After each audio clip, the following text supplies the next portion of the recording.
The topic of our research, and this will also, of course, the leading theme within and during this conference, is the future of assistive technologies in dementia care. There are a couple of good reasons why the field of dementia care has our particular attention. Quite aware, of course, that many of the things we are discussing and developing, or also critically assessing, might be also relevant for other areas when it comes to care, whether we talk about caring for elderly people or giving assistance to people in an aging society, or with people who have other kind of physical or psychological illnesses. However, I think, and I hope that we will get back to this, there might be particular challenges or necessary issues that should be considered when it comes to dementia care.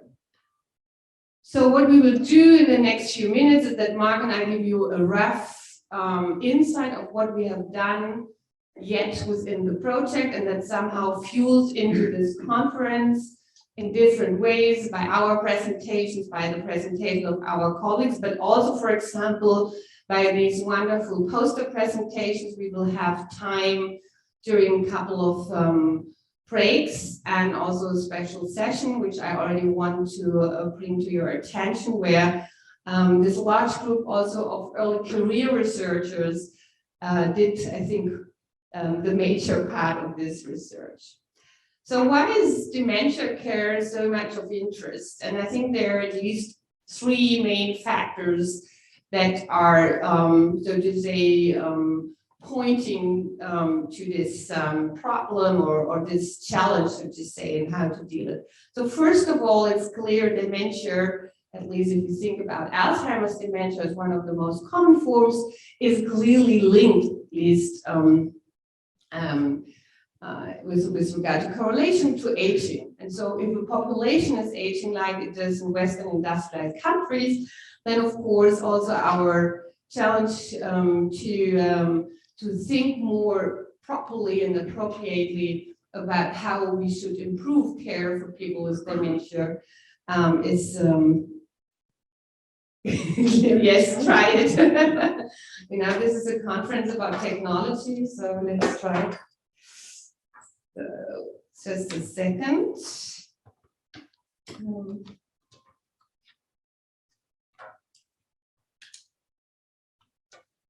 So this looks yet not good. Slowly. What is this? Interesting.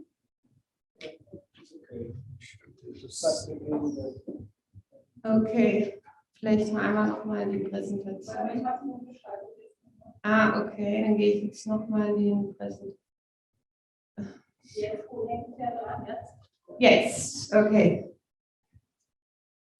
So the second point, which I think is very important, is the way how care communities are changing within our society, and this also depends, of course, on changes on family structures, for example. We also have one of our early career researchers who particularly focus on these issues, because this, of course, changes and means also that there's perhaps more need for professional, for more distance care, and also just this number shown here shows that the number of people and persons, whether women in particular, but also men who live alone, and means we have more need, perhaps by technical assistance, is increasing. And then I think nothing new, but somehow during the pandemic crisis became much more obvious, at least to everyone, is that we have since many years in many fields a shortage of skilled care professionals. And this, of course, is another challenge. And there's just an assessment by the German hospital institution, which said that they guess it's up to 40% more staff that is needed, but we all know there are no political serious attempts to solve this problem. So all this fuels, of course, into the discussion why perhaps assistive technology can and should be somehow supporting people and those who are searching for help, but also perhaps caretakers. So what are the technological approaches? We have had a look in our project. So we did not focus purely on one, but we were more interested in the way how different stakeholders think about different types of assistive technologies. And I think the spectrum where technology is developed is quite broad. So on the one hand, we have orientation issues. I think this was very exciting, but also quite challenging topic, namely how to use smartwatches, for example, GPS tracking for support in orientation. There is more like a future project on the way how video tracking can support safety issues or increase attention for perhaps safety problems within facilities. There are technical devices developed to support executive functions like dressing or cooking, for example. And of course, there's a lot of technological devices on the market yet who claim that they will support on the emotional social interaction level. But in many cases, we're still quite not aware of what actually the different type of stakeholders really think about these technologies. So it's not purely about social acceptance, but it's also the question, what type of technology would they prefer to have? And what are the issues they are happy to receive some support, and where would they rather see this as intrusive? So the leading research questions of our joint research project was, how do different stakeholders morally assess technology-assisted care for people with dementia? Secondly, how can social values and individual moral attitudes be built in the design and implementation of assistive technologies? And thirdly, how can we use AI technology to improve our understanding, so I think, within the expert community of the complexity of ethical challenges, and if so, how? So these were leading questions we are starting to deal with and still tackling with them.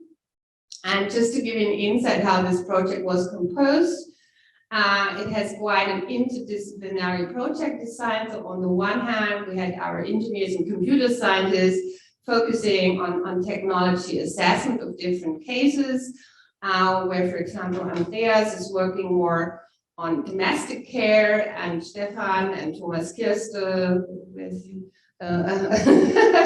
are working on questions of how to improve institutional care.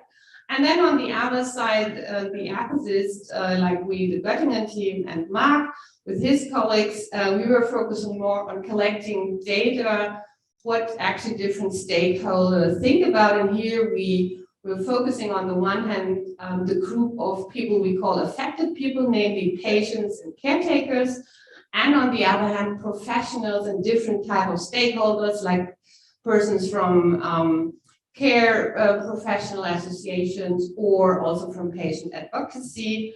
And then the idea is, and was still, to bring together these technological design aspect on the one hand and stakeholder aspects, bring them together on different types of analysis, and by this, so to say, to contribute to the whole international discussion about how to improve an empirically informed ethical technological assessment. So this is still the stage we are, and this is why we are so grateful for having this conference, also to present preliminary results and to get feedback on what we have already done. Du springst rein? Dann? Oder wie war?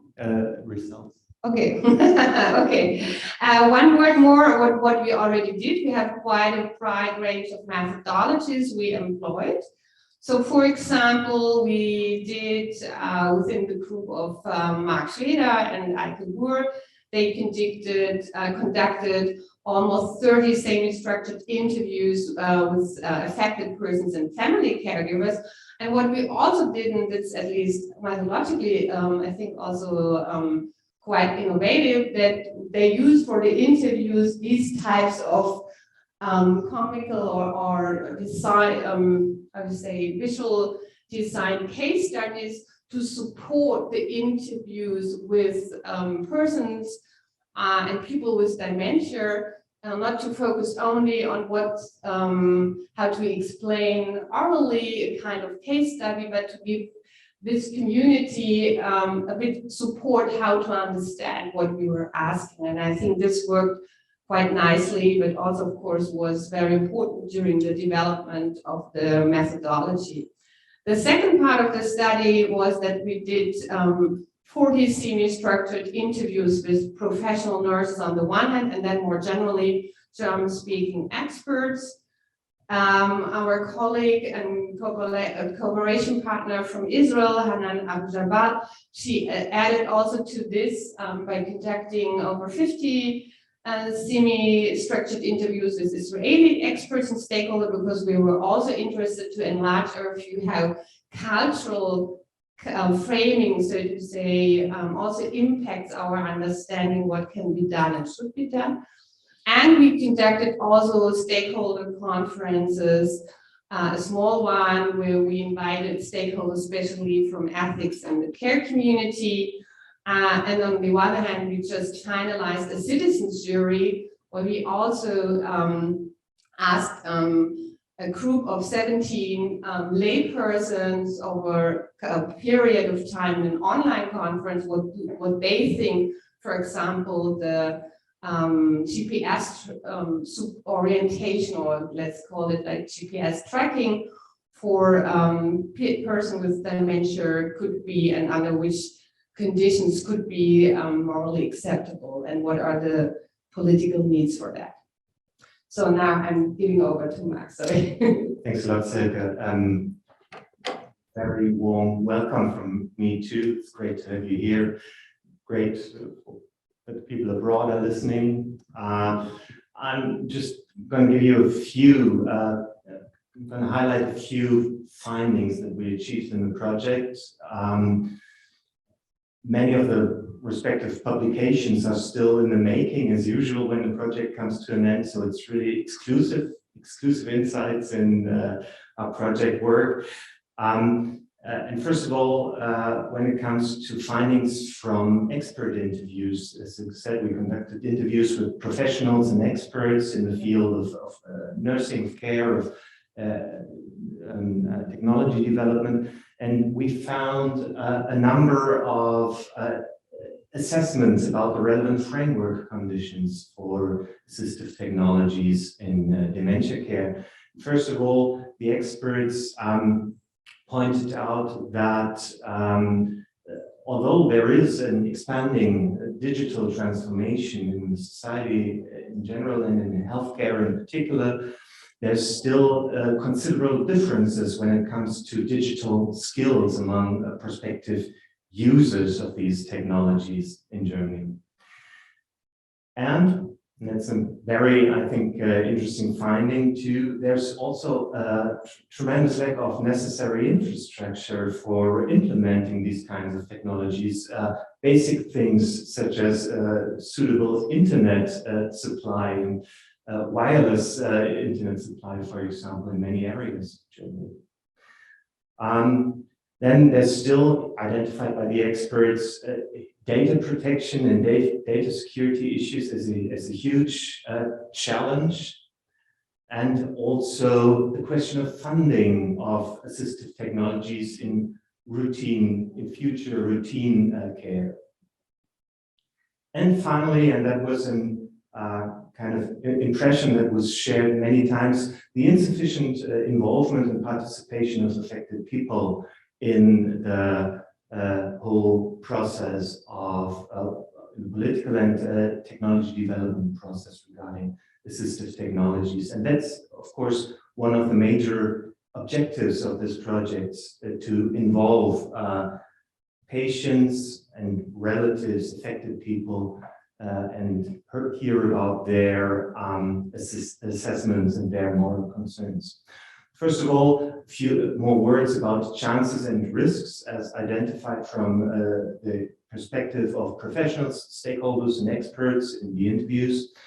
When it comes to chances, chances for affected people were deemed to be the possibility to support independence and thus independent living and aging in place. The increase of personal safety was seen as a major chance of these technologies, a major potential. Assistance, especially for people with dementia and cognitive impairments, assistance when it comes to orientation was seen as a major potential. Also, an increase and boost for social participation of users of these technologies. So these technologies we've seen as something that could enable them to take part in social activities and social relations. And interestingly, also the chance to use these technologies not only as technologies of assistance in daily living, for example, but also at the same time as tools for the early detection of disease progresses, for example, and changes in cognitive functioning. With regard to carers, major chances were seen in the relief from physical burden, from psychological burden, and also from time pressure. So that's was a major potential for professional carers from the perspective of the experts, and also increased subjective safety through monitoring functions of these technologies. On the other hand, when it comes to risks, risks with regard to affected people were identified in new forms of dependency of technologies now. A problem was, from the perspective of experts, that there's little possibilities for users to actually influence the way these technologies are used, and little possibility to really control the use of the technologies. A more extensive control by relatives, for example, through monitoring technologies, was seen as a huge problem, and especially with regard to social robotics and socially assistive systems, there was also the fear of dehumanization and social isolation. With regard to carers, problems and risks were identified in the context of costs. So there was the concern that higher kind of hidden costs would occur through the maintenance, for example, of these technologies. Was also with regard to professional carers, the concern that there could be a problematic transformation of their everyday work life, that it could increase control of work processes for professional nurses, for example, and that this could lead to a demotivation of professional carers. Now, when we look at the moral attitudes of affected people and their positions, we found that there are significant differences in the moral assessment of technologies between caring relatives and patients, affected people themselves, directly affected people. That there were a lot of, and you will hear about this later on in several presentations from the project, and also in the posters, in different individual prioritizations and trade-offs regarding moral values involved. So trade-offs, for example, and prioritizations between values of autonomy and independence on the one hand and safety on the other. We also found what could be termed different preference profiles, so to speak, so different types of prioritizations of moral values among different user groups. And one important example is the example of privacy. That was an aspect that especially we in Oldenburg in our sub-project focused on. How do perceptions of privacy and concerns of privacy arise from these new technologies from the perspective of affected people? And we found that privacy was highly relevant for affected people and family carers, and it was relevant in different domains. So it was not only informational privacy, which is the main focus of, I would say, the ethical expert debate in this context, but it was also a lot about decisional privacy, who makes decisions and who has to be involved or can be kept outside of decision-making processes regarding care, for example, and also physical and local privacy. The question, do I feel at home, for example, in my private living space, or does the intrusion of technologies kind of change my perception of my privacy, of my local privacy? We also found that it will be necessary to go beyond a very narrow liberal focus on privacy in terms of autonomy, individual autonomy. We found that there were a lot of associations of affected people regarding privacy that cannot be reduced to just autonomy, have to do with feelings of being at home, for example, feelings of being safe. So we probably need a broader concept of privacy when analyzing these privacy needs of affected people. And especially we have to be aware of the relational dimension of privacy. It's not all about, as in the liberal concept, about keeping others out of my decision and keeping others out of my information and keeping others out of my private sphere. It's also about defining who are the others that need to be involved in my private sphere and who are the others that need to be involved in my decisions.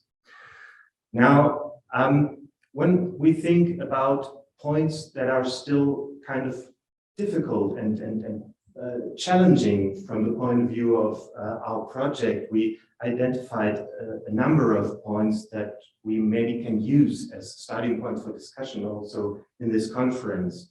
And the first point to consider from our project was, what are the requirements of interdisciplinary collaboration in the field? It's clear that we need interdisciplinary collaboration and cooperations when it comes to the analysis of moral issues in assistive technologies in dementia care. But what are suitable concepts? What are suitable methods for this kind of interdisciplinary collaboration between ethicists, social scientists, engineering people, computer scientists, and what is the suitable time frame for such a collaboration, given that interdisciplinary collaboration is sophisticated. It needs a lot of communication first, a lot of kind of getting on the same page in terms of terminology, concepts, and methods. Secondly, how can we gain more information on affected people's perspectives? How can we improve the involvement of affected people in this context? And how can we find ways to really do justice to their personal experiences, their moral concerns, and also their values when it comes to assistive technologies in dementia care?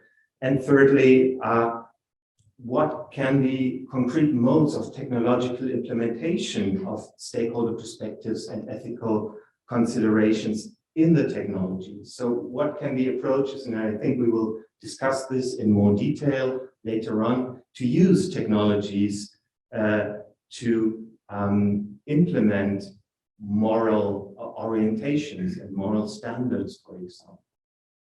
These are 3 points that we want to kind of, not in an exclusive way, but more in a kind of inspiring way, put at the beginning of this conference and kind of come back to them later on in the discussions. And now I think, very excited to start the conference and start the talks and the discussions. Thank you. Thank you very much.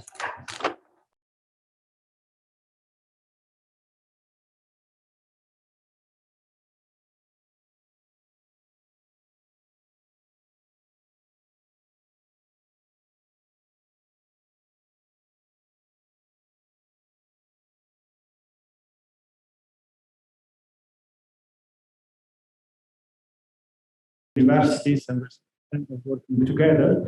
Part of my lab is working every day inside the rehabilitation hospital Gnocchi in Florence. So This is also, I like to say that because we really foster and agree with the interdisciplinarity you mentioned before, and we think that this is an important topic that I will address this later. This is today our group, but we are hiring a lot because we have several projects starting now, and we will probably double our group in the next months. And I'm very happy also to collaborate with you in possible other projects.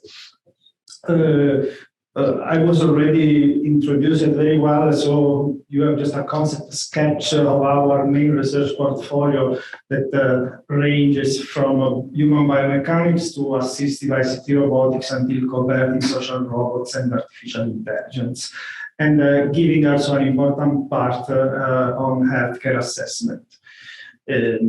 So what the concept I like to bring today, and I like to start with, I like to say that what we aim is to develop something that we like to call an ecological cooperative system for assistance and support, in which we are not focused only on robots, but we are focusing on robots integrated and connected between them, but also with the sensors. We like to call it sometimes Internet of Robotic Things, as an extension of the Internet of Things that we are maybe more used to talk. And this means that based on one system, an ecological cooperative system, we can change our environments, but the system is the same. And this is what we can basically call interoperability, standardization, and so on. This is just a little hint I like to say now. Then we have I like to introduce the concept of social robotics as we have now experienced in the last project, in the last year. So a system which is autonomous, but not necessarily. Our social robots could be also semi-autonomous. And this means that there is a strong collaboration or cooperation between the robots and humans. When we say humans, we can consider primary stakeholders like user or adults or non-professional caregiver, but also secondary stakeholders like professional caregivers and service providers. And that can interact, social robots, and communicate through, by means, social behavioral rules.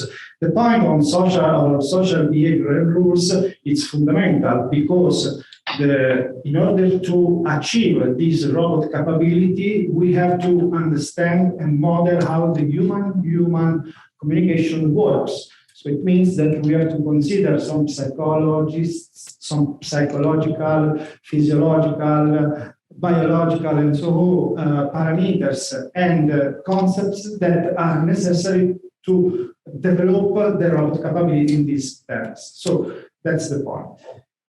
And finally, just for the introduction, let's consider the dementias, which was already introduced before. So I will jump directly to the next point. The next point is that we like to consider the dementia as we consider the dementia as more or less in literature in terms that is addressed like an umbrella in which we have some specific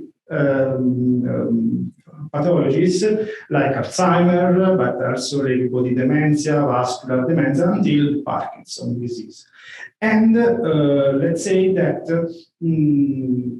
this particular disease, this status, let's say, of dementia, it's something that could start in a very could start in some phases in which is really not evident, in which there are no symptoms, but could then increase until when the disease and the decline is consolidated, and probably when it's a bit late. So in this sense, we also try to understand the way to anticipate the early detection.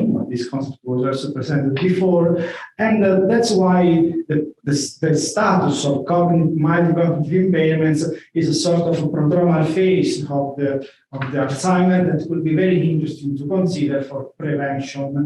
And sometimes this is also correlated with Parkinson. So sometimes we have PD, MCI subjects that could be considered. So this is a point. Next point is now that for this introduction is that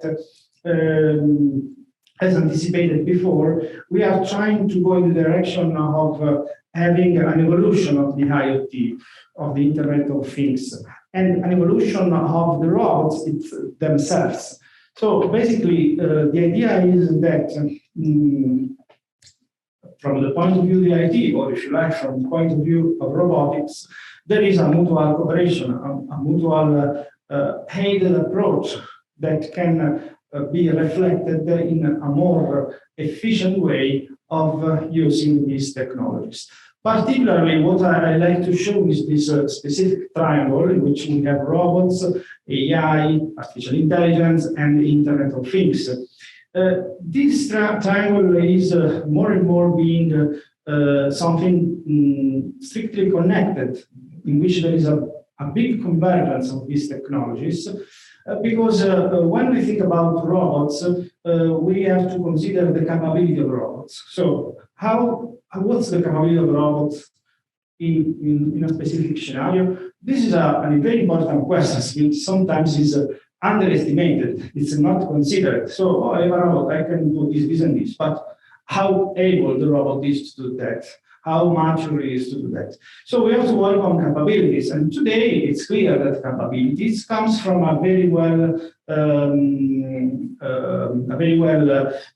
structured and use of artificial intelligence techniques and approaches. So that's why the robots and AI today are more and more connected. You will see later in some slides some example of a vision, so capability of a robot to see scenes or humans and detect some elements. On the other side, AI is an important field which can survive only if there are data. For sure, computer science know better than me. I'm an engineer, so that data are fundamental for AI, and the IoT approach could be the way to feed AI with data. And of course, the conclusion of the triangle is that the robots can provide IoT some elements, which is the action. And the action is important because above all, when we are going to implement services at home, in care facility or somewhere where, for example, the caregiver is not available, the action that a robot can provide is fundamental. So we will see, and we could see some example of cooperation of robots and humans, of robots and caregivers in telepresence robots or in advanced telepresence robots in which there are semi-autonomous capabilities of the robots to work in at home. All these concepts that are the background of my presentation are now what we are trying to develop in one of our projects we are running now. It's the Pharaon project. It's an European project. We are coordinating this project, and it's about to create some pilots in some countries with a huge involvement of technology and users and stakeholders. I'm mentioning it because from this project we have performed a very big needs and requirement analysis. So you have here some key words related to the most important use cases that we are going to address. So monitoring health, monitoring environment, socialization, emergency call, and so on. These are all aspects, let me say, that are more on the side of the assistance. So the assistance is an important point that is fundamental in active health aging, but at the same time also in dementia. And this is what we are now experiencing in this project is that the deployment, not the prototype, not the prototypization, but the deployment is really a problem. It's a problem. It's a big issue to solve.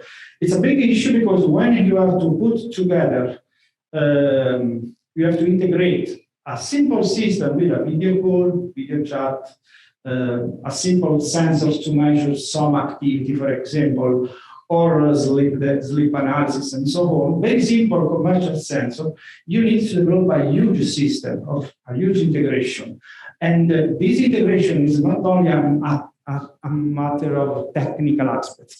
It's also a matter, it's also important to consider how all the stakeholders that are around this service could be connected. Sometimes we talk about also social technical systems, so in which there is a strong combination. And here we have several challenges which are not technical, which are related to privacy, as presented before, related also to the ethics, to the funding policies from the healthcare system. It's a lot of things that now I don't want to go in that field. I'm trying to be much more oriented to the technology now. And for example, one example of a system that we are integrating now, this is the case of Italy, but it's similar also in Spain. It's a combining technologies that can bring to perform cognitive stimulation, cognitive assessment, cognitive rehabilitation, together also with the physical aspects. After I will show you a case of motor cognitive approaches that can be useful in assessment of dementia. So this is, let's say, a possible scenario. I'm now focusing much more. Until now, I talked only about assistance. Okay, so now we are talking about assistance much more. So this is, for example, another project that we have developed. This is close to the European project. Also, we coordinated for prolonging independent living, also to give support to caregivers. This is the assistive part. So this is what actually a robot can do in cooperation with the caregiver. In this project, we have tried to develop a concept of 3D service robotics. 3D, what does it mean? It means service and supports from the home to the street. So it's not only a robot.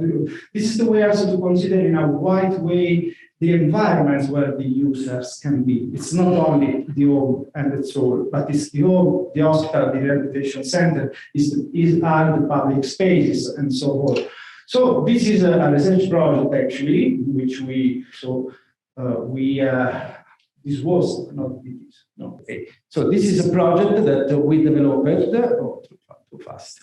This is a project that we developed in which we already finished this project. This was the Robotera project in which we developed 3 robots: 1 robot for home environment, 1 robot for outdoor environment, 1 robot in the middle. And the middle could be the condominium, the care facility, other stuff. So this is a research project. Of course, this was tested and validated in living labs, not in real condition, of course. Even if we tried to use this robot for 1 month in an hospital in Italy, where there was a living lab for let's say for facilitating the hospitalization. It was let's say a pilot about fostering the hospitalizations in a hospital. This is the outdoor robot. And you can see here that there are different services from shopping to garbage and so on. Okay, so I like just to show you. Okay, this is the shopping bag. I like to show you just the last robot. The video is a bit long. If you like the video, I can send you, or you can find it on YouTube in some way. Okay, but you can write me an email. And this is the cooperation between robots, for example. That's why we need some robots. We cannot have 1 robot. If we like to have the robot arm one day, maybe in 10 or 20 years, or maybe 100, I don't know. But so robots that can do this, okay, can take the elevator, can be autonomous or semi-autonomous, depends on the situation. Okay, I will go back in.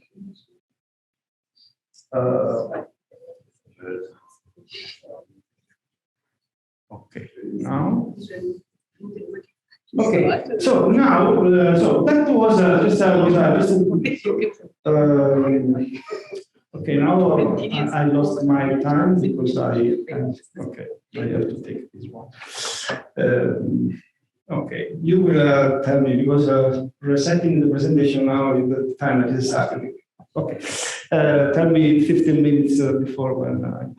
Now, that was the assistive part, but honestly speaking, I have to say, and this is also my experience of 10 years of developing robots, that these robots, maybe 10 years ago, were really nice to say, really nice to develop. We enjoyed a lot.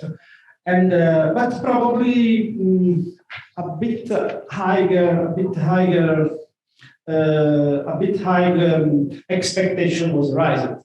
So to have what you saw in the video, which is really tested in living environment, we need a lot of technology. We need a very elevated, high level maturity of technology to be translated and deployed in a real home. So that's the point. So today the robots are more mature, but we don't see this robot at all yet. So this is really in a phase of research.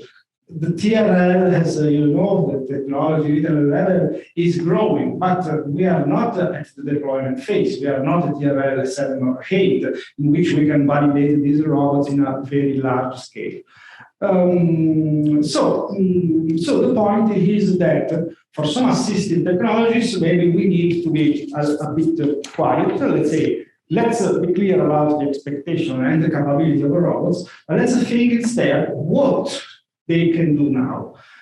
And what they can do now, maybe looking at some market, you can see some cleaning stuff, cleaning services can be done. Transportation logistics today is available, it's possible to have.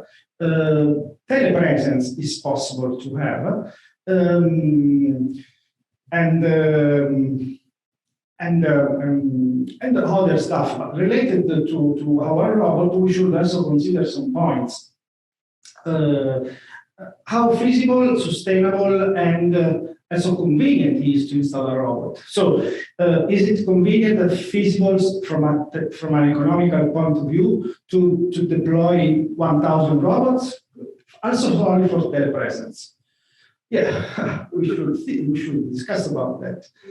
Probably from a technical, from an economical, from a sustainability point of view, in terms of business plan, maybe today you can buy a telepresence robot for 3, 4, 5, 6,000 euros. But is it sustainable for a care facility, for a healthcare entity to support this cost or not? Maybe a simple tablet is better, but is efficient the tablet? What's up? So there are several things. There are several studies or some studies in which there is a comparison between robots and tablet and blah, blah, blah. There's a lot of studies. So we also did some about that. The point is that we have to find the really convenient key applications that we can really give the robots the capability, the possibility to be deployed, to be really adopted in this case. So in the last years, what was interesting to study was the process that is called digital transformation in healthcare. Digital transformation, maybe you know, it's about to have predictive, preventive, personalized, participatory, blah, blah, blah. The point here is that with digital transformation, one key point that I can soon guess is we have data of everything. So interesting, what we are trying to understand, and these are our research now as university, is could a robot be able to give assistance in a concrete way using the capabilities that a robot has, but at the same time, is the robot able to collect healthcare data that could give an additional value to the robot, that could be really important. And these are, on the basis of this reason, these are a couple of assumptions that we are doing. So, And we think that this is a topic that could really bring together engineering, computer scientists, engineers like roboticists, psychologists, medical staff, and also other. The point is that, remember what I said at the beginning, a social robot has to react and interact and react by using social cues and social rules. So we need the expertise of psychologists, and we need the expertise also of sociologists sometimes. We have also published some papers together with sociologists. This is the first thing. Actually, when we develop social robots with these capabilities, we have to consider some aspects of the interaction. The emotion, attitude, empathy, cooperation, a lot of things that sometimes are mediated by what? Probably psychologists know this better than me. The movement, the body movement, the tone of voice, the gazing, the facial mimic, the expression, all these are aspects that from the field of psychologists are fundamental to study the human-human interaction. And starting from those models, we can try to develop a social robots that can mimic the human-human interaction. So the robots looking at the human-human interaction can mimic some specific parts. This is the first thing. The second, okay. Now, the second assumption is that if we consider all these psychological, physiological variables of interaction, we can try to understand how these variables could be useful for prevention and diagnosis. Why? Because the assumption that we are doing is that there are some, this is the slide, there is a duality between the capability of social robots in your left. So a robot to perceive and interact with the humans in the best possible way should percept the motion, so posture, gait, gesture of hand, and so on. Perceive emotion, facial mimic, physiological parameters, tone of voice, gaze, hand movement. Should understand if there is a cooperation, the space that humans and robots or humans share. So there is a sort of physical, so how the robot should perceive the physical interaction, the proximity, but also the robot should perceive the speech, the sound, and in general the behavior, how the human behaves. But if you map those, if you try to measure, if you try to give to the robot the capability to perceive all of these elements there, you will understand that to give this perception, the robot should acquire some specific parameters in the human-robot interaction, or some parameters related to the human. So should measure the gait, the body motion, the arm motion, should measure, for example, physiological parameters, should measure a lot of things. But if you consider all these parameters could be translated automatically in some specific pathologies like frailty, sarcopenia, neurodegenerative disease like Parkinson, mild cognitive impairment. For example, we can measure, we can model mild cognitive impairments, for example, some of the cognitive domains, looking how the patients interact with a robot or interact with a robot and a human together, for example. The same is for depression, apathy, investigating facial mimic, tone of voice, and so on. So the point that we like to do is this. When we develop a robot, we do basically this. We develop the robot, this is the physical robot. Then we put some sensors that are used to give the robot some capabilities to interact with humans. So cameras, microphone, laser rangefinder, and other sensors. We create a perception layer, we create a sensing layer in which all the data are acquired and transformed in information useful for the interaction. And then there is the algorithms part related to perception. It's something that could have AI approaches or not, or should be simple algorithms. And then the robot, on the basis of this perception, can act and then have a interaction with the human. So this is the loop of human-robot interaction. Okay, what we can do is that this perception layer can generate data that, as said before, could be instead useful also for health assessment. So could be some same variables that can be used to give to the caregiver, the hospital, or the rehabilitation center some information about the status of the patient. And and this is, let's say, an hypothesis that we did and on which we are working.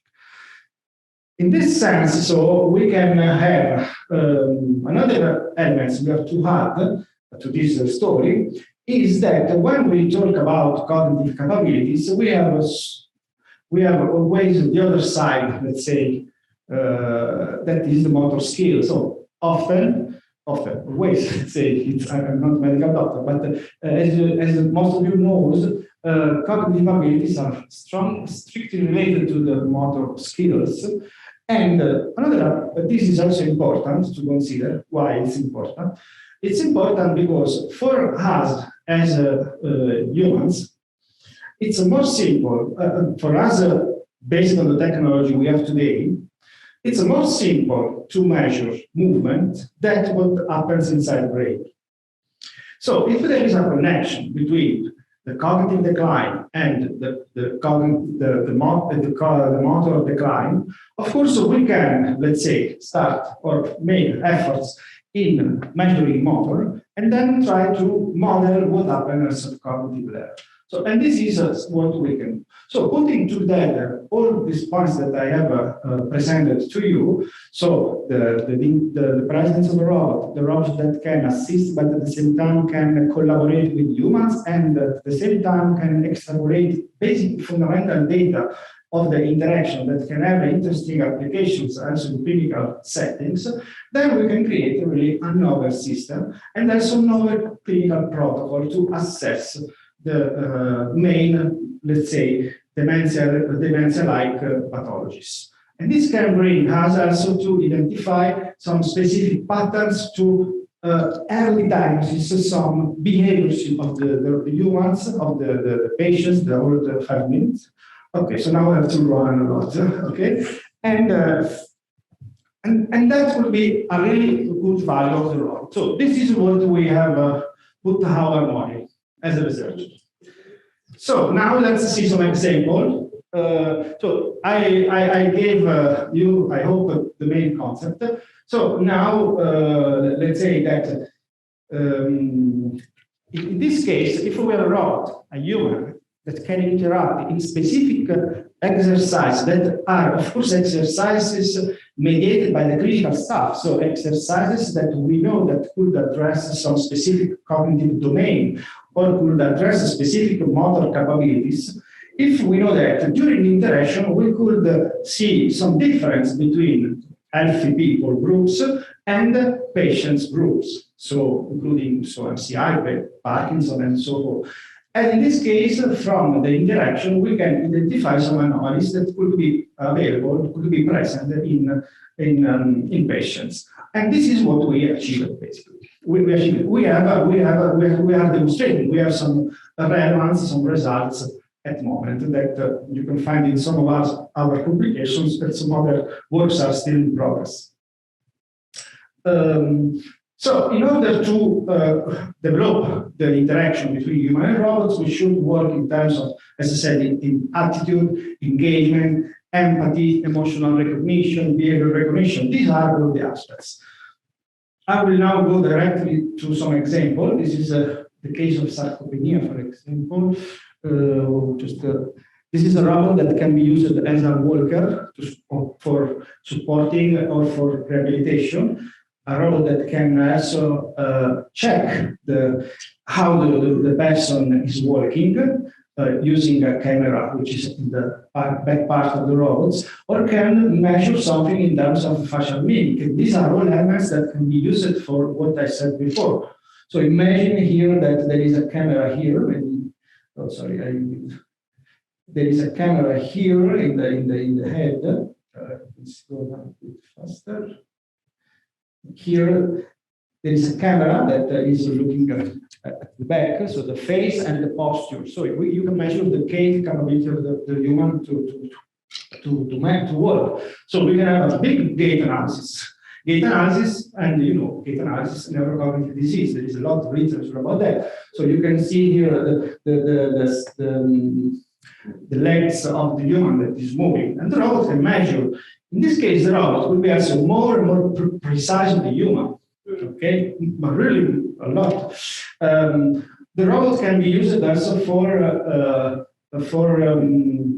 provide an mental test, but it's not to replace it's because the robot can at the same time extrapolate facial mimic movement, but with a really precise approach. And you can have also a robot that can just act as a companion robot, but can measure what the user is doing at home. It's working, it's reading, it's watching TV, and you can then collect data and have a behavioral model of the human when he's at home. Okay.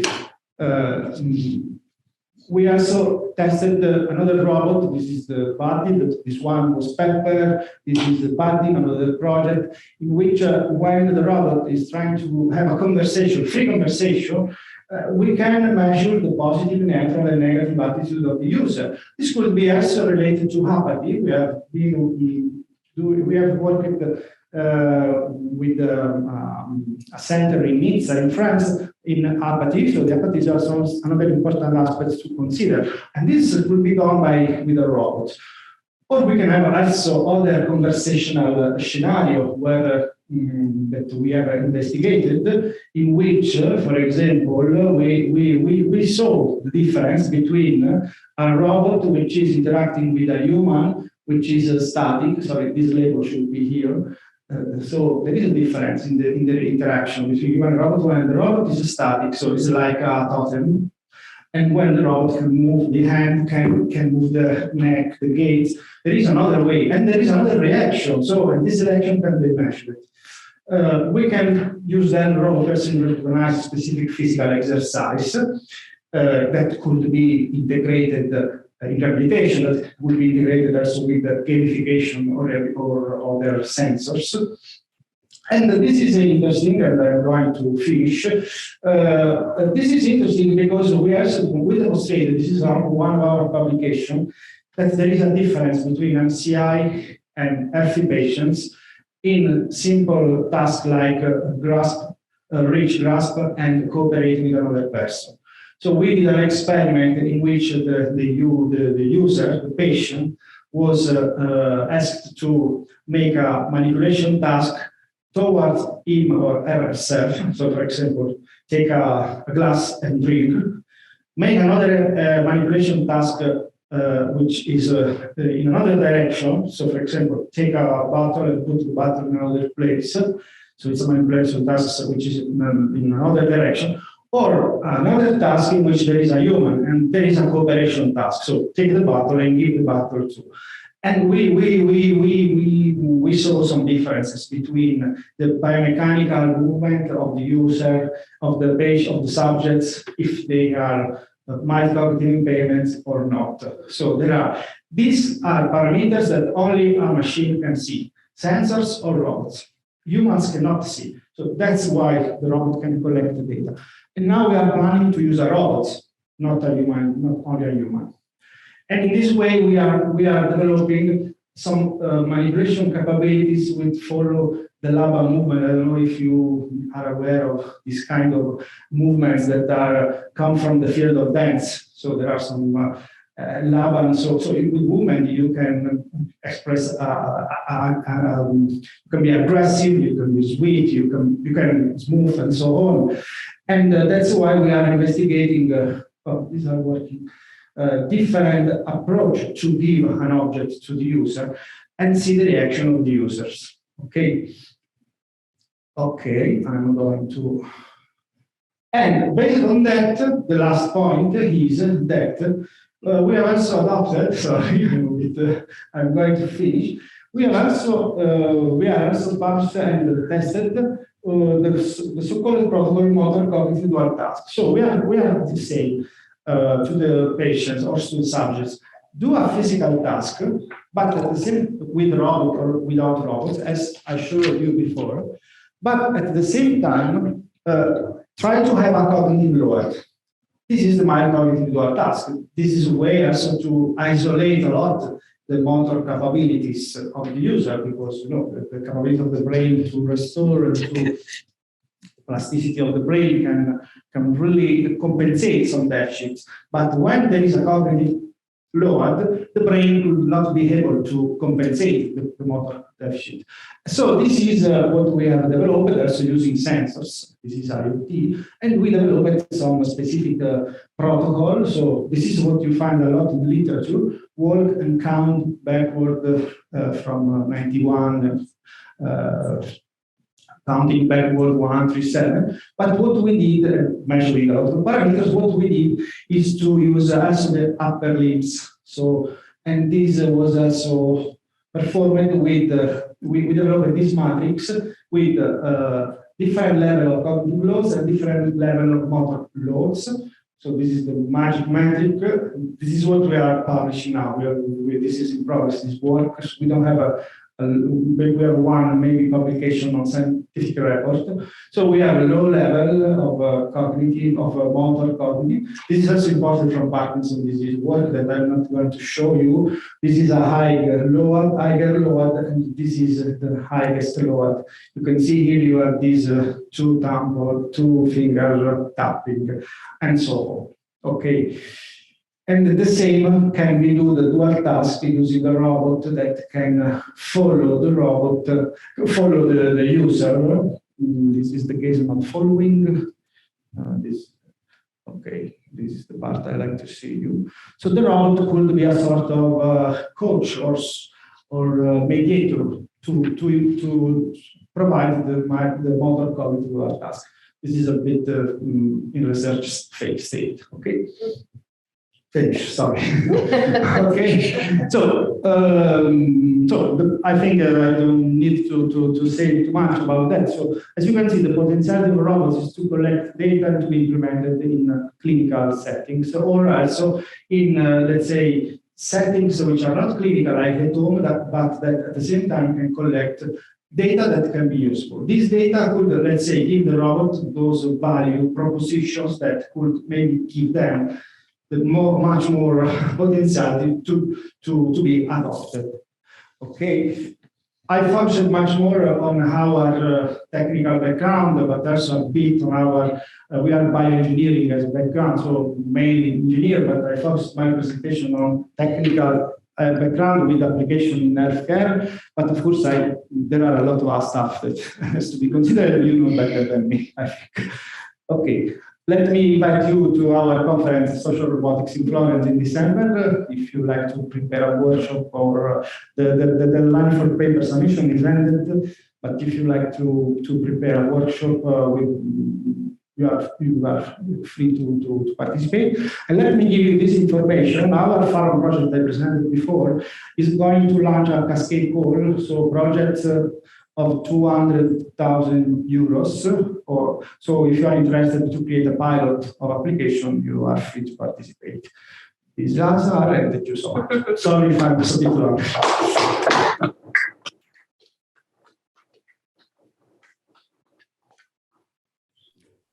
I don't know if you have questions now. Yeah. So thank you for the presentation, and now we have exactly 9 minutes for some questions. Please be precise. Okay, Stefan Teipel. So I found this highly interesting what you've shown. So this was actually really nice. Also, it was fast, so it didn't get every detail. I think at one point you were talking about motor function and the connection to cognition, which I absolutely agree. This is a key point also in dementia. Yes.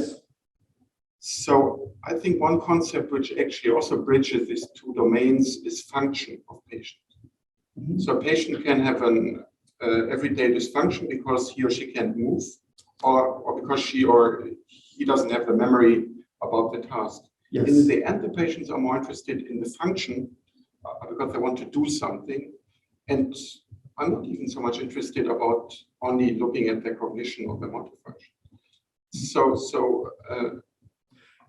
are there any approaches in your research actually to look actually at function as contributed through motor or cognitive?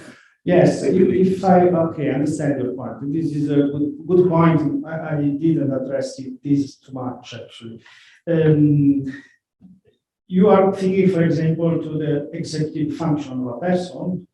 You mean when you say everyday function? Everyday function. So to write a letter, to do your bank account, like to go shopping, and of course you may be impaired in cognition and or in motor function. Yes. And each of these actually are contributing to your everyday function. But in the end, if you have both, you have a very powerful approach to support the patient's need. Yes. And yes, I fully agree with this point. Let me remark a bit.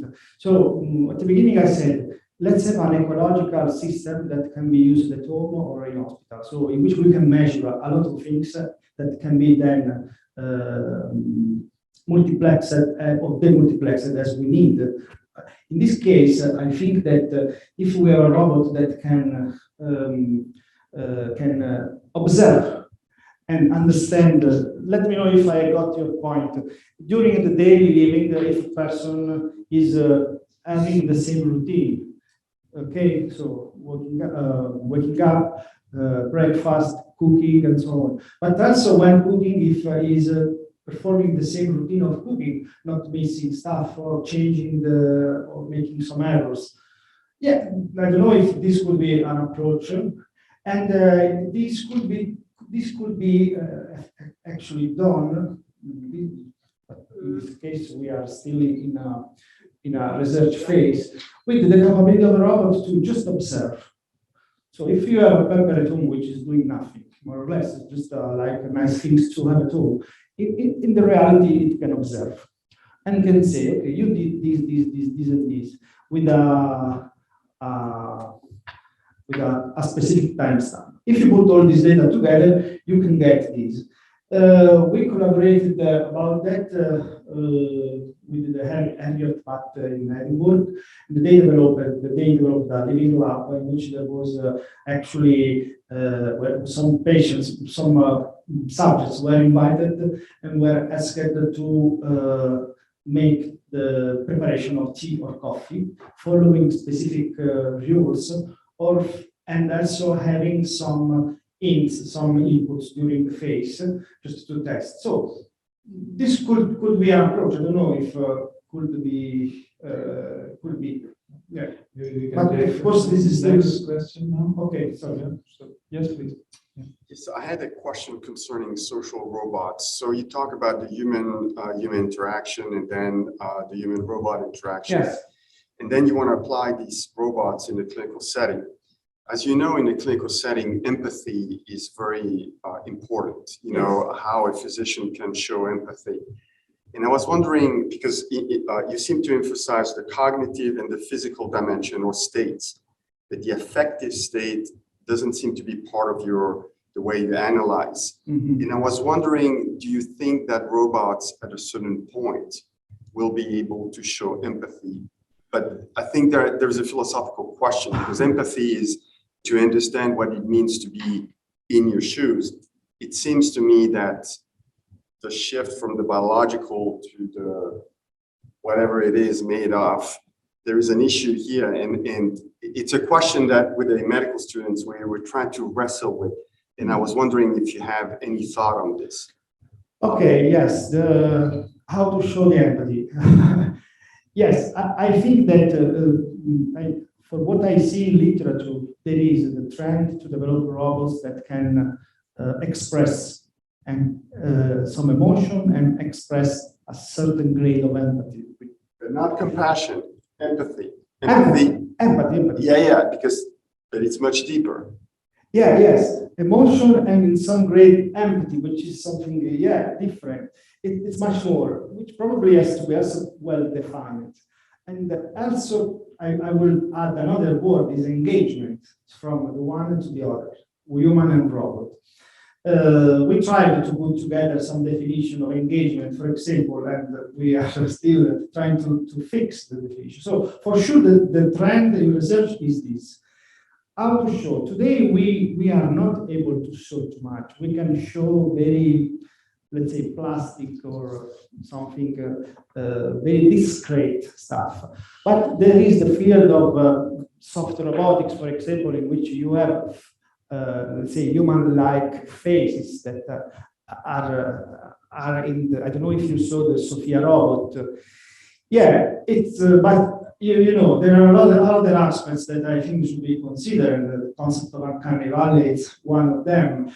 I think that the trend is that it's likely that there is also cultural aspects that should come, but not now. I think we need more time on that.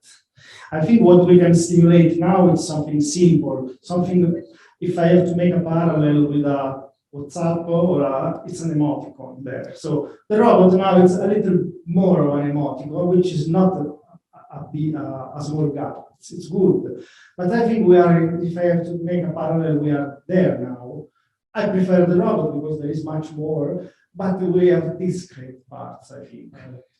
In the future, probably, yes. Yeah. Take the next question now. Yes, Johan? Yeah, maybe quick question regarding on the one hand, these robots are assistive. On the other, they are diagnostic. Yes. And now, when it comes to diagnostics, the big question is, what is the interaction between the robot and the patient to be diagnosed? And to what extent does this is this diagnosed biased, potentially, by the interaction with the robot, which comes more or less to exactly that point now. Okay. It's very similar. And the other, just quick, other thing is, such an empathetic interaction, or it requires flexibility. Yes. And I'm wondering, so what I've seen so far from, let's say, this empathetic or with an emotional expression interaction, that's often very stereotyped. Yeah. From the robot side. Yeah. And so I'm wondering how do you basically these 2 points, what would be your assessment? Okay, yeah. So this one is a good question to remark some points that help us to reflect better. We started from one point in our research. We started first from using the robots and the sensors. When I say robots, all the technologies, to be able to support first in assessing clinical scales already that are in practice. So the first thing is that we did a lot in Parkinson, for example, in MCI, we did this a lot. This is the first point. The second, so we try to have always a comparison with the current clinical practice. This is fundamental also for publications. And that's. The second point is the interaction can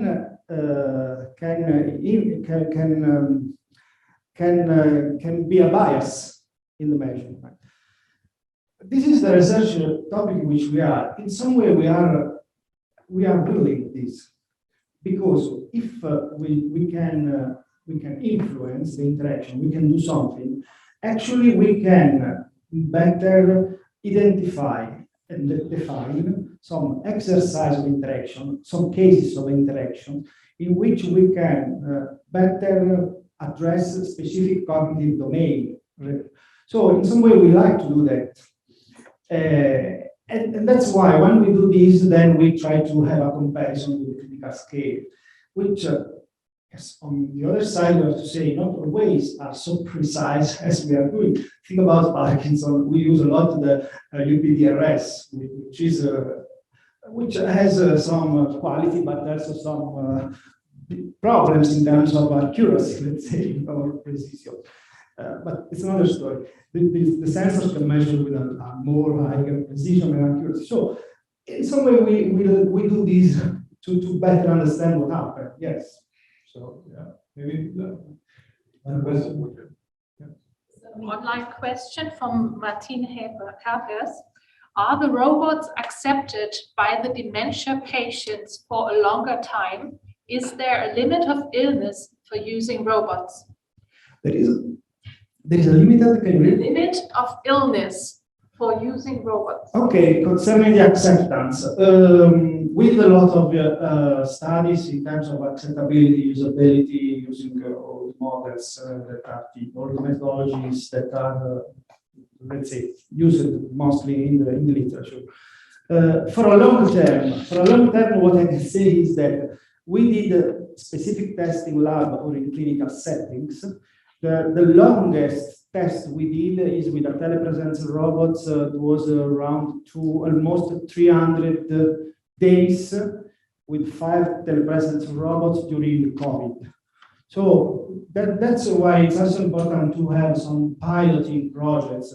That's what we are doing in the FARO project. So yes, we did a lot of exercise, a lot of tests with patients. The acceptability in a short time is good and usability. But of course, we have to reach the deployment phase a lot. I was wondering, in your opinion, what should a robot do and what should not a robot do? Kind of like, our resources are limited, right? We know what the aging population is facing at this time. So should there not be emphasis on certain competencies of robot that they can actually do in the next 5 years, so that we can actually help older people who are aging now, then kind of thinking about future, where, talking about empathy and issues related to like doctor-patient relationship. These are skill-based, experience-based, that are something that may be available when I'm like 65 or 70, not really now for those who are aging now. So where should we set the limit? And in your opinion? Okay, understand. Good point. But really, in a practical way, I think that this is also our experience. Telepresence robots with a bit of automation, a semi-automation, could work now. We tested in care facility and in homes with patients, and it works. They are accepted and they like to have it. During the COVID, it was really, really accepted because, let's say, when something can change a bit your life, you will accept, even if it's not nice, if it's not beautiful. Okay, and this is what we understood from this experience. So this is the technologies like robot that can give this emphasis on communication, which is more than a tablet. It's more because it can move and can create a better interaction. It's possible to have, I think, soon. And also when the architecture, when the homes, the houses allow, there is a space. I think also logistic robot could be interesting. Small table that can move can really be useful, above all for those patients, for those subjects that have big, severe motor capabilities reduction, like a wheelchair. Think about a person that is living at home with a wheelchair. Also, to cook and bring the table on the desk, it's a problem. So it would be nice to have robots that you can put everything and then the robot will bring. So the robot should. Maybe we can take one last question. I actually had a comment to the discussion before we had about this issue about the robot and the diagnosis, and the robot eventually being also biased. So I think it's important to be clear here about the terminology, because like a diagnosis is not made by a robot or a tablet, but is actually made by a physician. So the robot will be like a source of information for the diagnosis. And I think a sign of empathy of the robot would be if the robot, like a human caregiver, would actually try to ignore or to hide the deficits of the patient. Yeah, because he feels like feeling ashamed of it, for example. And that's the same situation like a physician has today. If I interview the caregiver, I have to keep in mind actually now also this bias, because the caregiver will not actually tell all the deficits at home. But I think we should actually avoid the concept of a robot actually being or actually providing something like a diagnosis. Yeah, I fully agree. Yes, I fully agree. We should take care of the use of diagnosis. This is much more a collection of data that can be a decision support system. Also because, yes, this is a good point that you remark. If we say diagnosis with the capital D, we should then go for specific certification as of the device. So absolutely agree with that. Yes, yes. It's important that, yeah. Okay, thank you.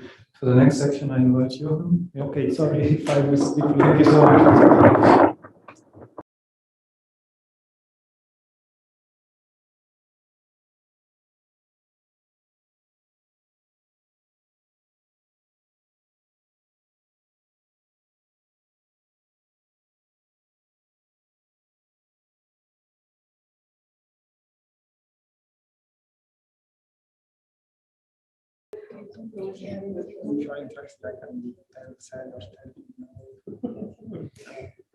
Yeah, I think as I have to introduce 3 speakers for the next talk, I'm going to start in parallel. We're in the Apple domain, so that might take a while.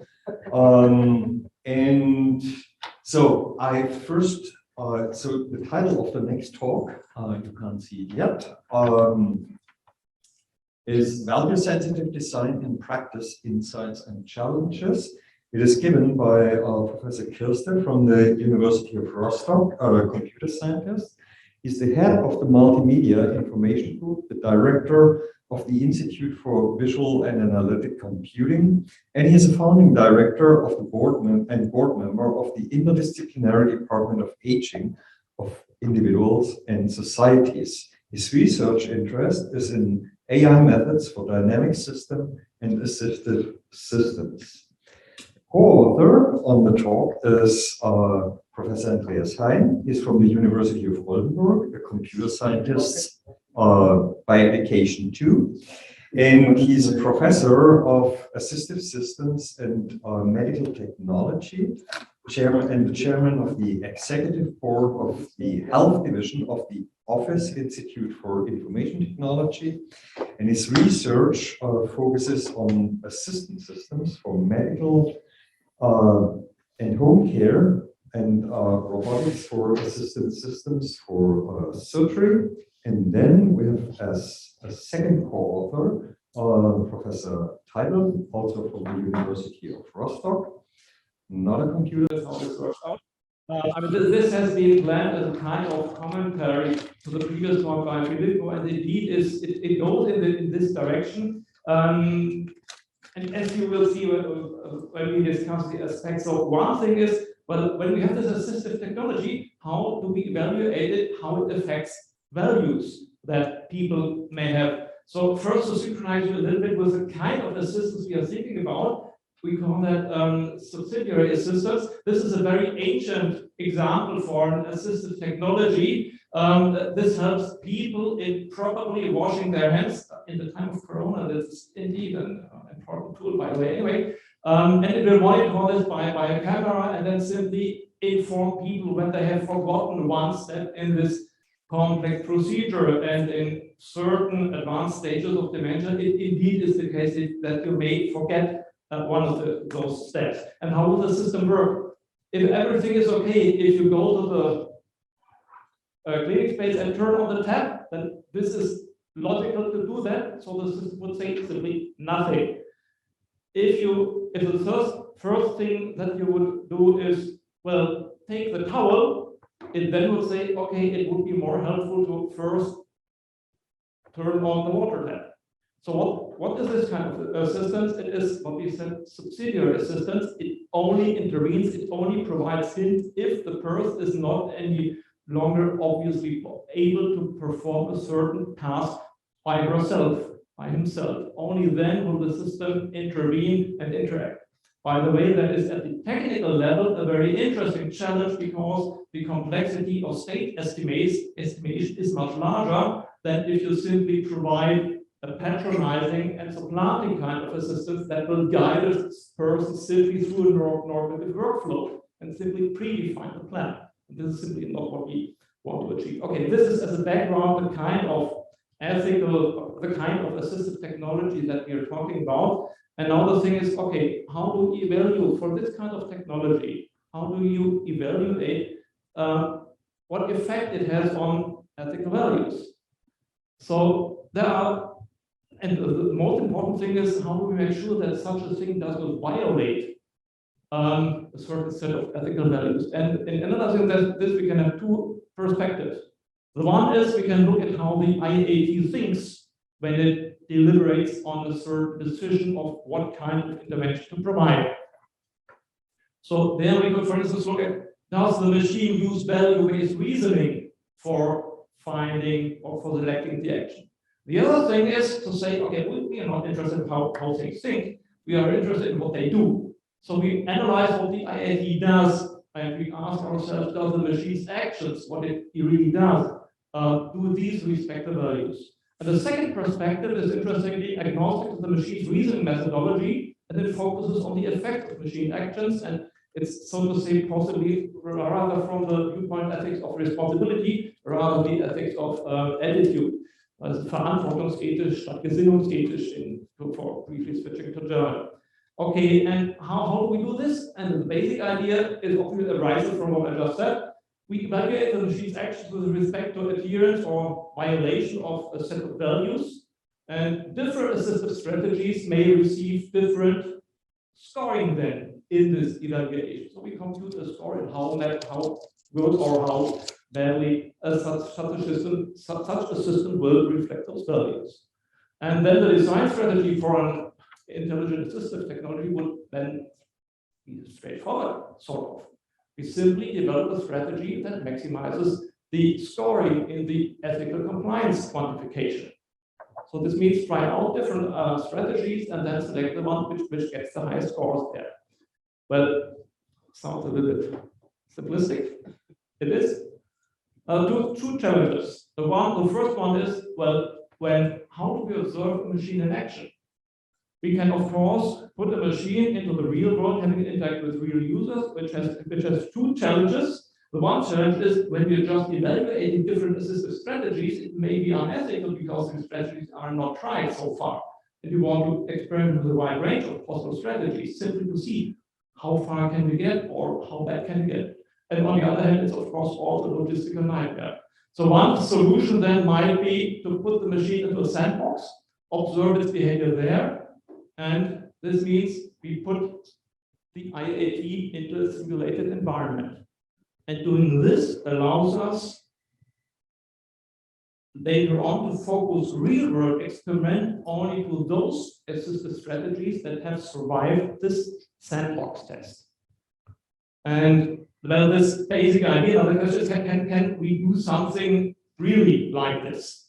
And we tried this with a little case study on a assistive system for a little project which focuses on helping people perform in nursing homes, helping residents in nursing homes orienting themselves in the temporal and spatial structure of that nursing home. That is essentially being at the right time, at the right place.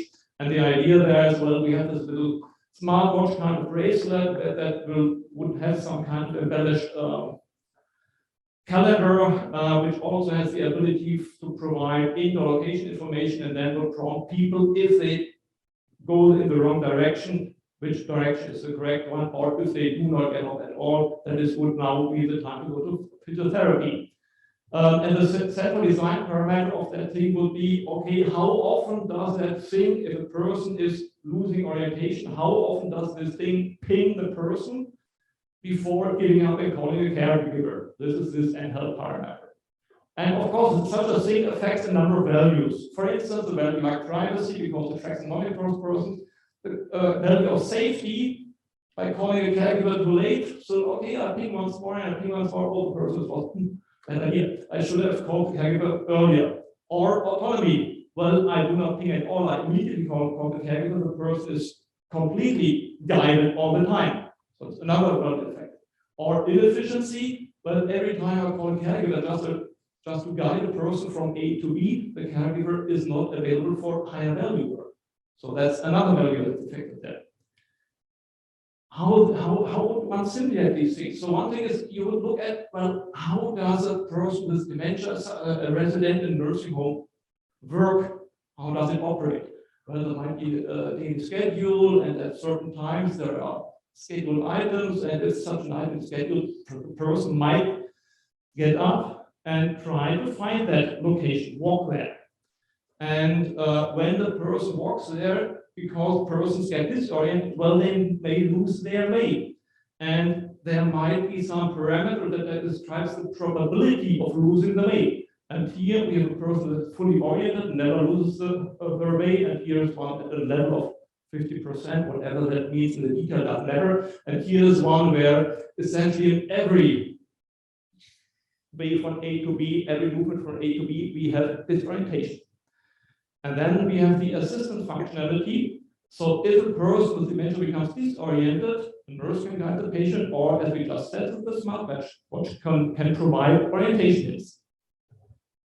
Okay, and then the idea is, well, we build up a simulation environment that we feed with two aspects. The one is what we just discussed, the model of the agents interacting. The agents would be the nurses, the patients, and the smartwatch. The smartwatch agent formulating this thing is the easiest thing. That's simply putting that application we have developed into the infrastructure. And the other thing is, well, out of the simulation comes simulation runs, protocols of simply what has happened in the simulation. And then we need to connect these runs somehow with the values. And this is then the other very interesting part. This is the value model. This says, okay, if I have the following observation on the runs, this then has the following meaning for a certain value.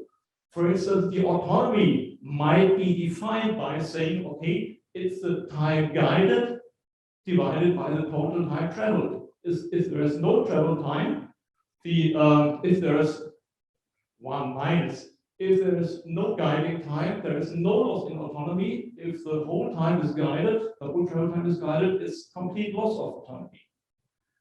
Okay, and then we set up the system, and then we have a little video that shows that. So we have the patients, which are, if they are red, they are disoriented, and if they have a blue border by being red, they are being guided by a nurse agent, and eventually they end up in the right places. And such a thing models a complete day. And we then do 1,809 runs of such a simulation with different settings for the parameter of interest, the number of pings that the smartwatch provides before it gives up. And then we are interested in, when using our value model, well, what comes out of that? And if you look at that, we see, okay, we can plot quantitative evaluations of the effect on values. We can plot ECQ value scores. Here we see the autonomy violations. So the larger the number of health interventions is, the less autonomy violations we do have. No surprise, essentially, because we simply wait longer before calling the nurse. The other thing, safety violations. The longer we wait until calling the nurse, of course, the higher the number of safety violations. Also no surprise. Well, what do we see? We see that these two values are antagonistic. Interesting, because this means we have to find a compromise in how much we violate which value. The other thing, by the way, also interesting, inefficiency, that is the time lost by a guiding person for a caregiver not available for higher value work. Inefficiency decreases with increasing number of helps, with increasing number of things. Also no surprise, because we simply wait longer before we call a nurse. So all of these things are not very surprising, but they show show that the quantification of ethical values is possible. This is an interesting thing. By the way, it's also an interesting thing. If we just provide a smartwatch which will send no ping, which will immediately call a nurse, the caregiver, once this orientation is detected, we see that this has an effect of increasing efficiency, which means providing the assistive system decreases the efficiency of the nursing home. Why is this the case? Because we immediately detect when the patient is disoriented and then call for a caregiver before the caregiver has just by accident to run over a disoriented patient. So that's an unexpected outcome there. Okay, so a little bit conclusion, a little bit discussion. What does this show? Well, I think this does not show that the values we have chosen is a particularly good one, or that the value of computation we have chosen are particularly good ones, or even that the results I just explained are interesting in any way. These are much too much in the toy level. What this thing shows is that this might be an interesting new method that helps in this ethical compliance quantification based on such a simulation-based approach. Might be an interesting method that helps in understanding the connection between what happens in the real world, and so to say in the simulated real world, and the ethical values, because it forces stakeholders, affected persons, affected groups to operationalize their values, provide the value model, and it shows then the effect that these operationalizations have on the ECQ score.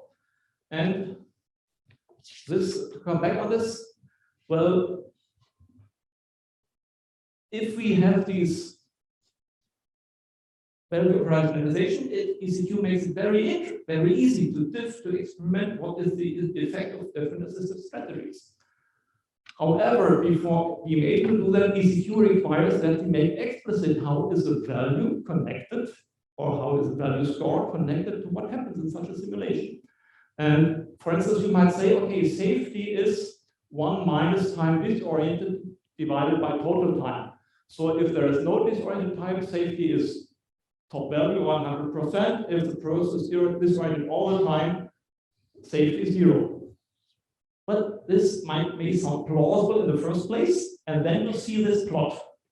And then you, okay, the longer the system waits before calling nurse, the safer it is. Well, this is implausible. And then you realize, okay, my idea of defining this value has possibly been a bad one. And this is exactly what this system shows to you, what this approach shows to you. It makes it possible to provide visualizations of what your ideas of what the connection between what happens in the real world and what is the effect of the values. It allows you to see this and to check, well, is this plausible? Does this reflect my intuition about what is an ethical behavior, yes or no? So one could see this value operationalization need as a drawback. Well, can we see possibly not, probably not, because it poses a challenge to value experts now to provide such an operationalization. Because a value expert can say, okay, no, I cannot, it's not possible. Then another value expert can go and say, well, I can do that. This is my operationalization. Prove that it is a bad one. And therefore, it enforces a debate about what are good, correct, meaningful operationalizations. I should have tried that verb before. My muscular systems in the tongue is not working, but you know what I mean. And by forcing stakeholders to give an explicit semantics to the value concepts, ECQ has the potential to uncover, to make explicit situations where exactly people cannot agree about the value concept because they have diverging ideas how to operationalize them, and which may be quite correct. I mean, this leads to one of my favorite theorems, that's Arrow's impossibility theory, but I'll not go into this. Okay, so that was what I wanted to say. And there is one thing, of course, ECQ is one tool in the overall tool set of value-sensitive design, and it, of course, requires input from other methods from value-sensitive design. For instance, of course, stakeholder identification And value network elicitation, I think Stefan will briefly mention this in his part of the talk. And of course, as well as empirical data on stakeholder behavior in order to improve the simulation validity. And we'll see, of course, a wider, much larger range of possible interactions by the part of Andreas Hein. Okay, then who wants to go next, Andreas or Stefan? Andreas. Okay, so then you're next. So thank you so much. Short transition phase while we switch back on computers.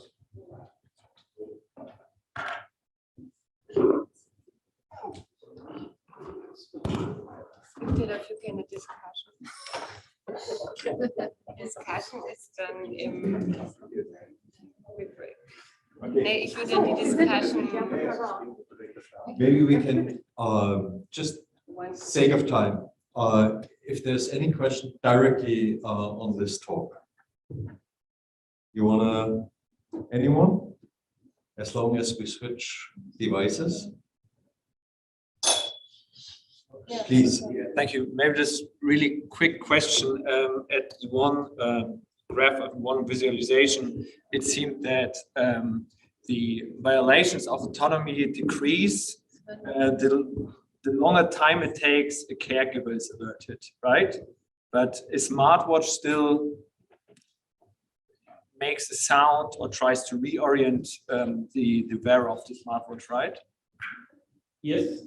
So, but is this graph, can you continue this graph indefinitely? So if infinite numbers of smartwatch pings would be given, then there would be no violation of autonomy. I mean, this seems implausible, right? That you wear a smartwatch. Yeah. Two things. There is one, the conceptual implausibility from the viewpoint of the physical setting, and the other one is the mathematical implausibility. So, since there is always a chance for getting disoriented again, so that it will, even if you provide an indefinite number of smartwatch interventions, the autonomy will probably never, and in the mathematical sense of probably never, go to zero. So eventually, always a caregiver will be called if we have the situation of a patient that never reacts to this thing. So this is a little bit in the mathematical viewpoint. It's just probabilistic concepts of probably never or probably always, which is a precise definition. The other thing is, well, would that make sense from the application setting? Never violating autonomy is, given the certain population, not possible without violating safety. That's what would be my interpretation of how far I understand this application setting. Not the simulation, there's a different thing, but this application setting. But with respect to this, possibly Stefan Teipel can even provide more comments if this is possible at all.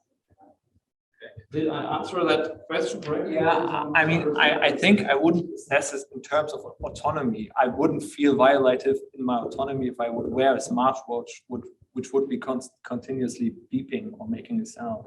Yeah, I mean, this is exactly this is exactly the other debate in the upper part of this picture, where you agree on your value of personalization, and you're exactly challenging my way, so to say, to operationalize that value. You say, no, this is wrong. This is the wrong formula. It does not cover this and this and that.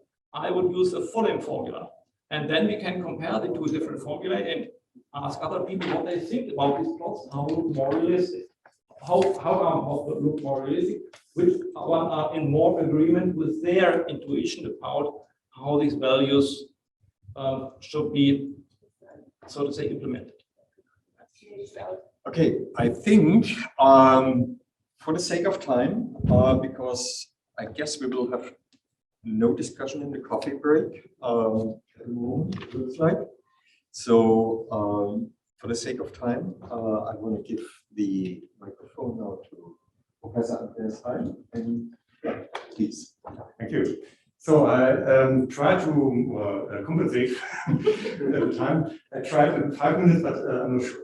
So what I would like to present to you is, in short, what we have done in IDEC in the second work package. So we focused on the domestic environment and on developing and assisting systems for very specific activities with toothbrushes.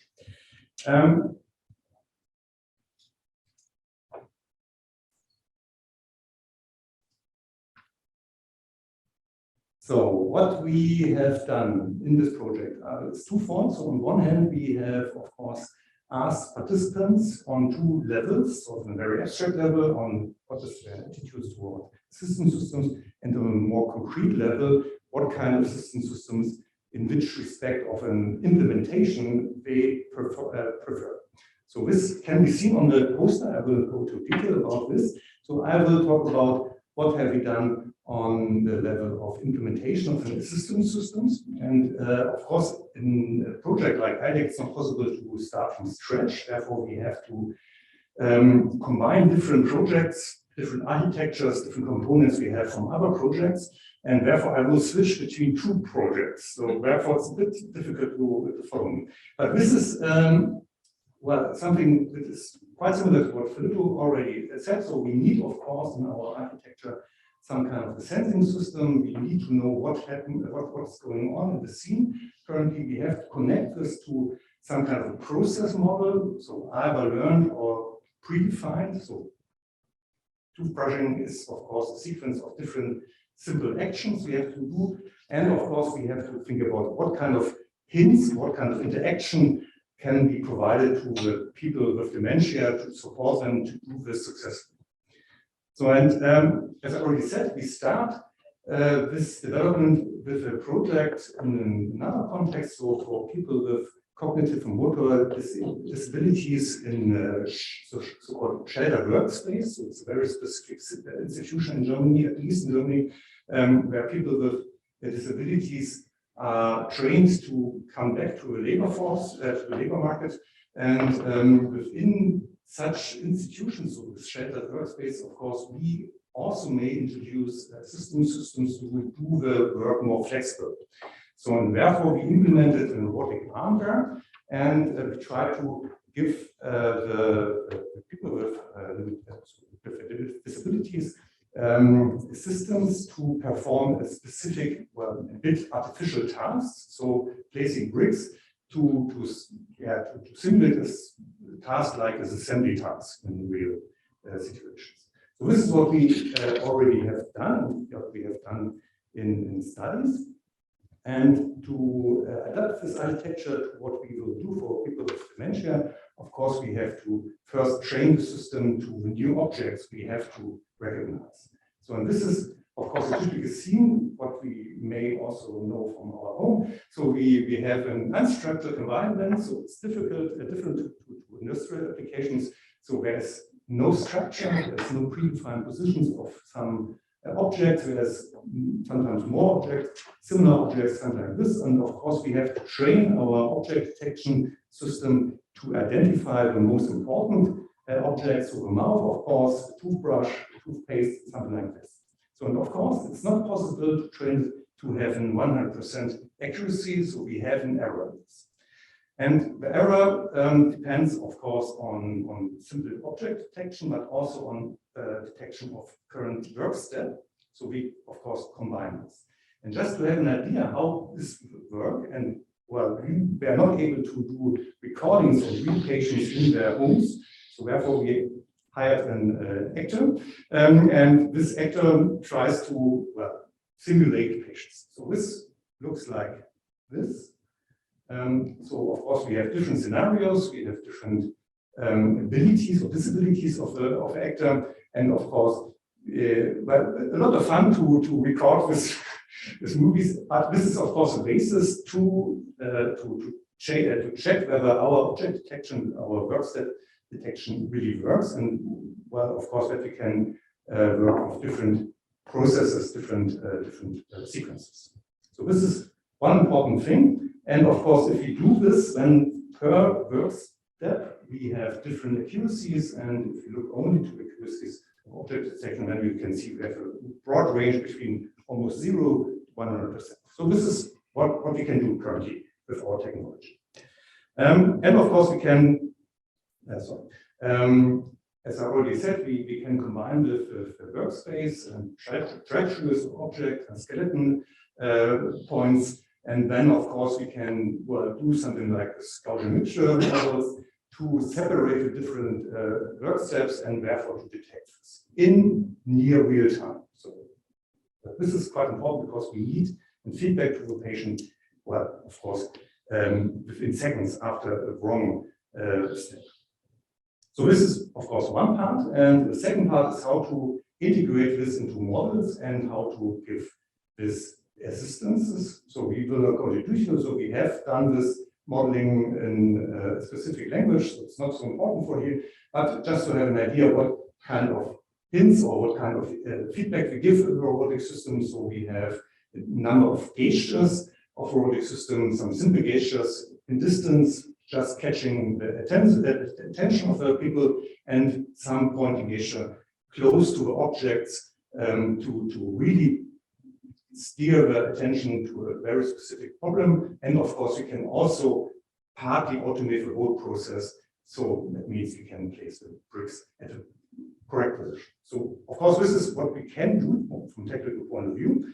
And if we do this, then this looks like this. So this is a resetting this workspace. You can see that this is a wrongly placed brick, and of course the system waits and points to this, and then the second brick is placed again wrong, and therefore we have this interaction robotic system, and we can see that successfully this bricks have been placed, and that means we can assist systems, patients, or in this case, people with disabilities. So, and this leads to this very complex scheme. So the basic idea behind this is, if you look to the different participants, of course, there's a broad range of participants in such a shared workspace. And the end aim is, of course, to place as many bricks as possible. You can see that only 3 persons, these 3 persons, were able to do this without a system. So it's quite important to have this in mind. And if you look to the other part, so it's usually there should be 2 rows or 2 bars. This is without, and this is with the system of a robotic system. You can see that almost every participant is able to do this task.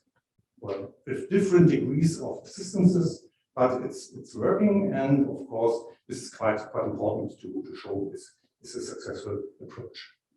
So therefore, I would like to conclude. So what I would like to tell you is, on one hand, so we cannot build completely new systems for people with dementia, for different people. So we have to map the requirements to existing architectures, to existing components. We have to relearn them, and therefore sometimes it looks like we are reluctant to take over the requirements. So it's, of course, we have our own restrictions in the technical systems, and of course we cannot we are not wizards, of course. So second thing is, of course, we have to assume that the systems are error prone. So we cannot assume that they work perfectly. So therefore we have to think about how people, especially with dementia, deal with errors introduced by the technical system. So we can decrease the errors by technical means, but it's very costly, very complex, so therefore there are limits. And of course, what we can do is, of course, to ask the caregivers to organize the environment. So this would ease a lot of things of a robotic system if we have an organized environment. So we know where some objects are, and that means we need some kind of cooperation between robotics system and caregivers. And last thing, what we would like to show is that this embodiment by robotic system, this is only an arm. So we do not use faces, artificial faces or something like this. Again, we have this embodiment. So from interviewing the participants, we see that they interact with robotic system as with people, as tutors. So this is maybe positive, maybe negative. So we can discuss this. And of course, in every case, because this is sometimes a discussion, we cannot work the people with dementia or with disabilities without having fallback option by other people. So people who, the caregivers or other people who may have a technical system. So thank you.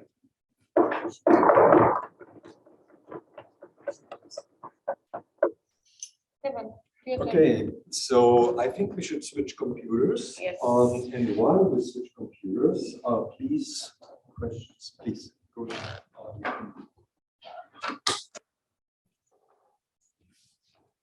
Any questions? Make up question. Yeah, just a second.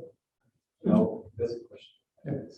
Okay, just out of curiosity, when you showed the exercise of brushing, you said that there is a necessity to give a feedback to the user. The feedback is just for assistance or for something else? So we try to give them, of course, perfectly fitting feedback to help the people to do the job. So the task. For assistance, okay. This is what we try to do, of course. Okay. There are some implicit interactions, of course, but this is not what we are trying. Thanks.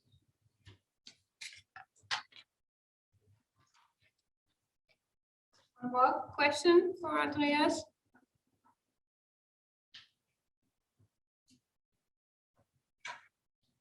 Andreas, perhaps I can ask a question. Don't take it too provocatively, but I was wondering where the values are in your design. I mean, is it like to say there's a value in having a general problem solved, like people are not able to clean their tooth, or is that perhaps a social problem, but it's not the value within the design? Can you comment on that a bit? Well, the starting point for thinking about the specific systems function, so assisting by brushing, is of course on one hand the real need of doing this. So we know that Zahngesundheit, low dental hygiene. It's really a problem in people with dementia. Because they really are hurt by aches on the teeth, and therefore there's sometimes the only thing is to pull out the teeth if we enter an institution. So, and of course, if you ask this is a good thing, then I would answer it's not a good thing. So we need assistance, and there are clinical studies that show if the people are able to do such things like this activity of daily living, then the progress of dementia can be slowed down. So this is, of course, partly a question of autonomy, but it's also a proportional thing. So therefore, we think it's worth to do this, and but I have no time to motivate this. No, fine, thanks. Yeah, that's why I asked. Thanks.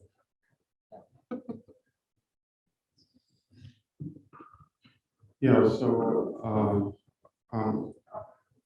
I will try to make up the time, but it's not possible. So I think I need a time machine actually. So I don't know what we will do with the coffee break, but I mean, you have 10 minutes. Go ahead. I want to bring in another perspective, which is, let's say, the perspective from the clinical side of the story. So I want to show you how we would conceptualize digital monitoring systems for people with dementia, let's say from a user perspective. So a key feature along we would actually organize this is the intensity of user input which is required for a certain technology. So on top of this, there is long-established computer-based cognitive testing, which requires a lot of user input and is basically used in experimental or clinical settings only. Then more recently, we were able to bring this on, let's say, a more automated framework on a tablet, so make it more mobile and more accessible, but still there is still some input required from the user. There's something in between now, which we call like serious games applications, which the user can use at home and which can be used on a continuous basis in, let's say, an ecologically valid environment to capture certain cognitive domains, similar like what we've seen in the first presentation of this session. And then we have the opportunity using a zero input devices which are based on automatic instrumentation of the environment. And let's say a little bit outside of this framework, the possibility to extract additional features from this data than just by looking at the primary outcomes.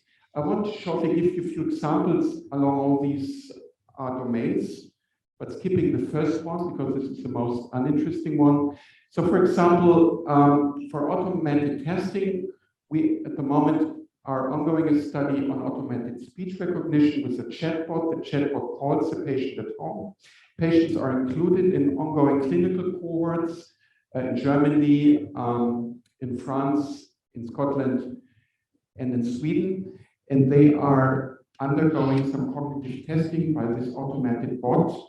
And actually, I was much surprised to see that this actually worked. So we have now done the first patients with this approach. And interestingly, we can not only derive information such, for example, the number of words produced, but we can also, in addition, get information about the semantic fields where these words would come from. So this would be an additional information over what you get in a routine testing by paper and pencil. Serious games application are now available, for example, also for memory training. There's a nice resource, apps for dementia, for English applications, where you can actually orient yourself about more or less useful devices. The DZNE Germany has done a citizen science project with a Neotif application, which measures 3 domains of memory, smart home based, and what this citizen science project would show that, as expected, there's a decline of these memory functions with age, and nicely there is little to none practice effect, so showing that such technology could be useful for longitudinal monitoring. This was monitoring intra-individually about 12 weeks. This is a complex framework from a group of Jeff Cahill colleague who showed the ecologically environment in a similar fashion what we have heard about before, where we have on the basic layer the concept of a disease which is actually driven by the patient, information and signs and symptoms of the patient.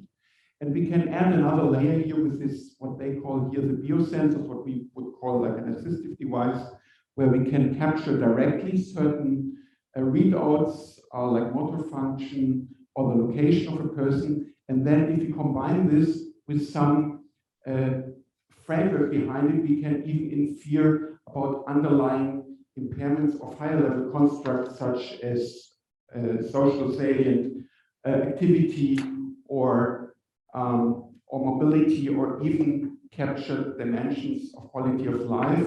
What's interesting here is we also can go into preclinical or at least into prodromal stages with more sensitive markers. This is interesting for application also in clinical trials, where we want to capture effects of interventions in preclinical or in prodromal stages. That's an example of work of Hiroko Dodge, who showed that computer use as monitored with an environmental device might be more sensitive to a possible treatment effect than, for example, established measure of category fluency as established in cognitive testing. So these technologies bear potential, but there's still a large way to go in terms of the validation of these methods, which brings me to an example of what can we do in terms of extracting information from the systems. So, for example, we can feed here an MRI scan into a deep learning network, and we get some information about the probability of the patient with Alzheimer's disease or with MCI. But the problem is that this is a black box, so we don't know what is the reason for the system actually to come up with this numbers here. Could even learn, for example, from head movements or from artifacts. So what we have to do is actually to make this system explain itself to the user in order to be used in a clinical setting. And the next step, even that would be, if you look at this journey here, actually starting from a deep learning network, which explains itself, then the next step, of course, is to look what does this kind of technology actually do with the relationship of the physician and the patient, which is actually part of a follow-up a project now of IDE, which will start next year. Here I come up with something similar to what actually Thomas showed, only we didn't need a computer for coming up with this, but we just asked patients, family caregivers, medical experts, and this is essentially the same story here. We have a network of values, not single values, but values can reinforce themselves, or they can also conflict with each other. For example, with a GPS-based device to track a patient, we would support, of course, the value of the caregiver of caring and empathy, and the value of the caregiver and the patient of safety. At the same time, we might actually conflict with the value of the patient of autonomy or of privacy. And so we have to go this additional step from not looking at single values, but actually to go to look at the interaction of these values. And this is actually something constructed from a qualitative analysis of interview data. With this, I want to summarize that we have, with automated monitoring systems, access to cognitive and functional assessment outside of specialized care in an ecologically valid sense. Many assistive systems exist, few are actually in use, which has to do with the fact that these applications are not yet tailored to the need of patients and caregivers. So what we need is more flexible approaches to integrate patients and caregivers' views into technology development, including approaches like simulations, but also including approaches but just asking the patient themselves and the caregivers about their view and having them as co-research in the end. With this, I want to thank the colleagues and the collaborators and want to thank you for your attention.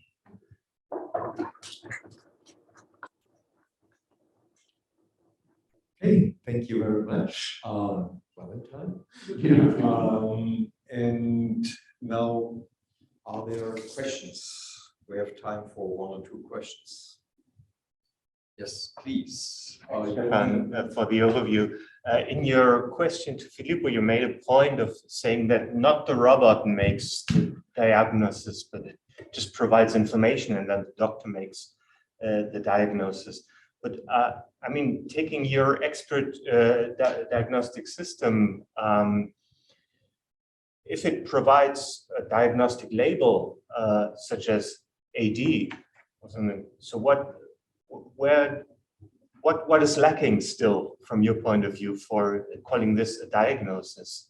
So where does the doctor come in there? I would say lacking is the entity which takes responsibility in the end.